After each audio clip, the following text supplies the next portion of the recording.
I am the Tofu Golem. Please enjoy the video. In this video, I will explain how to make a bread loaf.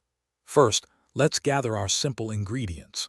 You'll need 3 cups of all-purpose flour, 1 teaspoon of salt, and 2 teaspoons of active dry yeast.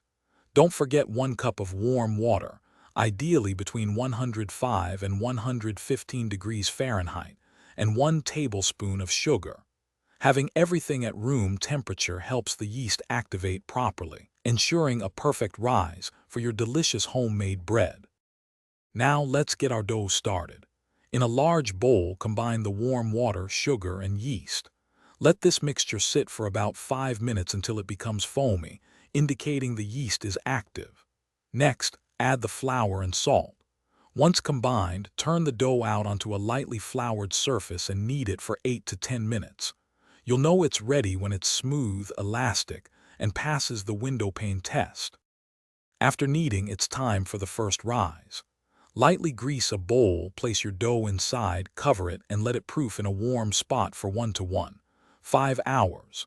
The dough should beautifully double in size.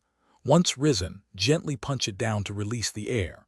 Then, shape it into a neat loaf and carefully place it into a standard 9x5-inch loaf pan, ready for its final rise. For the final step, let your shaped loaf rise again in the pan for 30 to 45 minutes until it looks visibly puffy. Preheat your oven to 375 degrees Fahrenheit. Bake the bread for 30 to 35 minutes, or until it's a beautiful golden brown and reaches an internal temperature of 200 degrees Fahrenheit. Let it cool completely before slicing.